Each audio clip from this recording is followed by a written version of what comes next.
Paper కోసమే కాపలా కాసిన రోజులు గుర్తున్నాయా? నాడు బస్సు కానీ రైళ్లు కానీ ఎక్కితే ఖచ్చితంగా పేపర్ చేతిలో ఉండాల్సిందే కదా. మరి ఆ రోజుల నుంచి నేడు బస్టాండ్లోని షాపులకు తోరణంలో వేలాడుతున్న పేపర్ వరకు అన్నీ మారాయి, కానీ ఒక్కటి మాత్రం మారలేదు. అదేంటో తెలుసా? Boy paper boy. గుర్తింపు లేని కాలర్ పేపర్ బాయ్స్ పై నవ్య ప్రత్యేక కథనం.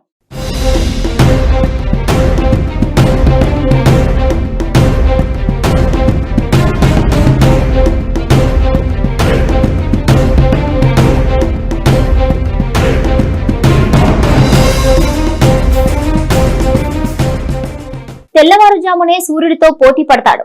ఎందుకంటే అతని కంటే ముందే తన జాబ్ రోల్ కి వచ్చేస్తాడు. సూర్యుడు ఉదయించే సమయానికి తన జాబ్ రోల్ పూర్తి చేసి ఇంటికి చేరిపోతాడు కూడా. పేపర్ బాయ్ ఈ పేరు అందరికీ తెలిసిందే, మరెందరికో సుపరిచితమైన పదం కూడా. మరి ముఖ్యంగా పేపర్ చదివే అలవాటు ఉన్న ప్రతి ఒక్కరికి బాగా నానుడి పదం. 90వ దశకంలో అయితే న్యూస్ పేపర్ తెలియని వారుండరు. అంటే ఎలక్ట్రానిక్ మీడియా రాకముందు ఖచ్చితంగా ఈ న్యూస్ పేపర్స్ అందరినీ అన్నింటినీ శాసించేశాయి అంటే అతిశయోక్తి కాదేమో. మరి నాడు పేపర్ బాయ్ ఎక్కడ కనిపిస్తాడా అని వెతికే రోజుల నుంచి మరి ఇప్పుడు కనిపించినా ఏం కొంటాంలే అనిపిస్తున్న రోజుల వరకు అన్ని మారిపోయాయి. అయితే ఇప్పటికీ ఈ డిజిటల్ యుగంలో కూడా ఏ మాత్రం తన ప్రాధాన్యత కోల్పోలేదు అంటే అందులో ఎలాంటి సందేహం అవసరం లేదు. అయితే ఈ న్యూస్ పేపర్ మనుగడను నిలబెట్టుకునే క్రమంలో సుకేత్ర స్థాయిలో న్యూస్ సేకరించే జర్నలిస్టు పంపించే వార్తా కథనాలను మానిటరింగ్ చేసి డిస్క్, ఆ తర్వాత ప్రచురణ ఇవ్వని ఓ భాగమైతే అంతకంటే ముఖ్యమైన ఘట్టం అలా ప్రింట్ అయిన పేపర్ ను సకాలంలో వానైనా వరదైనా తుఫాన్ వచ్చినా సునామైనా పేపర్ ను పాఠకులకు చెంతకు చేర్చే పేపర్ బాయ్దే అత్యంత కీలకమైన రోల్.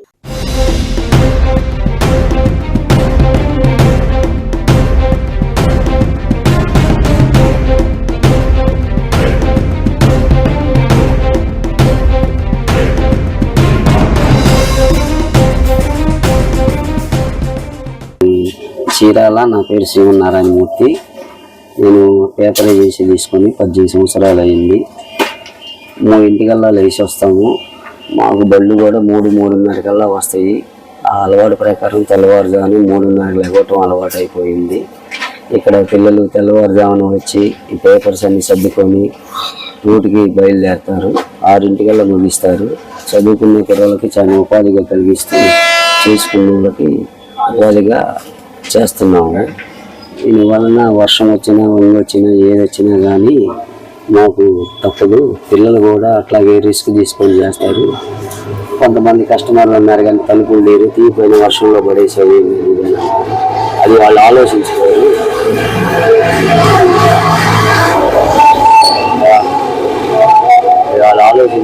కానీ పిల్లలు ఆ వర్షంలోనే తలుపు తీసుకొని బోర్డు తీసుకొని లోపల పెట్టాలి. అయినా కొన్నిటికి సిద్ధపడి కూడా ఈ ఫీల్డ్ 18 సంవత్సరాల నుంచి నడుపుతున్నాము. ఇలా ఇప్పుడు ఈ మొబైల్స్ వచ్చిన కాడి నుంచి వాట్సాప్లు విపరీతంగా ఉండేదానికి పేపర్ బాగా తగ్గిపోయింది.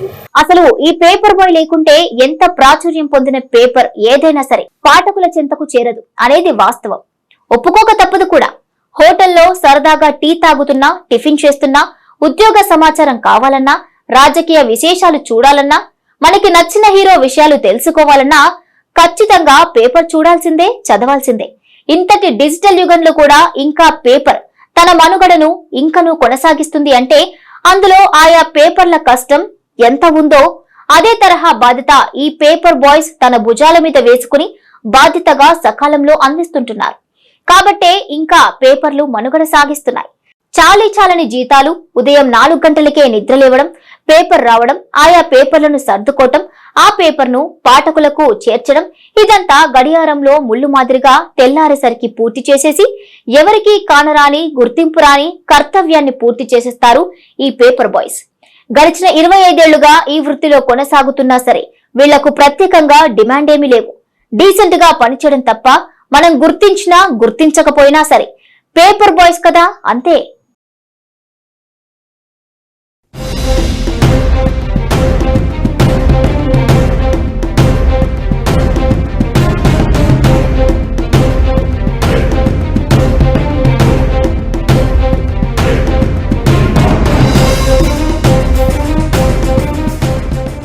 అందరూ కలిపి మొత్తం కలిపి దాదాపు ఇప్పటి వరకు దాదాపు టౌన్ మొత్తం కలిపి 8,000 పేపర్ల దాకా చేస్తారు.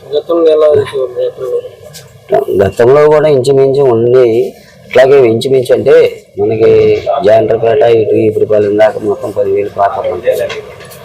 ఇటు అటు కలుపుకుంటే 10,000 పేపర్స్ వస్తాయి.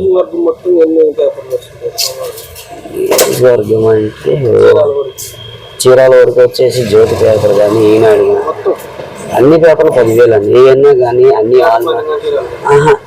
జాండ్రపేట టు మనకి ఈపురపాలెం వరకు ఏ అయినా 10,000 పేపర్ల వరకు అంటుండగా మొత్తం ఓన్లీ మన టౌన్ వరకు 10,000. కాబట్టి మనకు తెలియదు నియోజకవర్గం ఎన్ని ఉంటాయో మనకి ఐడియా లేనప్పుడు మనం చెప్పండి. అదన్నా వచ్చినా రాకపోయినా అంటే ఇక మనకు తప్పదు. పిల్లలకి ఒక్కోసారి ప్రాబ్లమ్స్ అంటే వస్తుంటాయి. వాళ్ళని కూడా మనం ఇది చేసుకోవాలి కదా.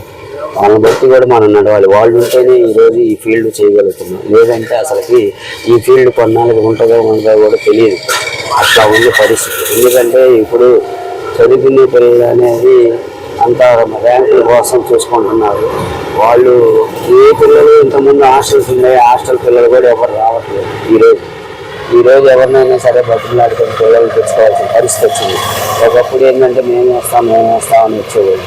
ఆ రోజుల్లో ఏంటంటే ఏదో సాగర ఖర్చులు వచ్చాయని అనుకునేవాళ్ళు. ఈరోజు ఏంటంటే బయట పనులకు అలవాటు పడిపోయి ఈ పనులకు రావాలంటే చాలా ఇబ్బందికరంగా ఉంటుంది. ఏదైనా కానీ మేము పిల్లల్ని పెట్టుకుని అట్లా కూడా నడుపుకుంటున్నాం. ఇప్పుడు పరిస్థితి అయితే అది. ఇంకా ముందు ఫ్యూచర్ ఎట్లా ఉంటుంది అది తెలియదు.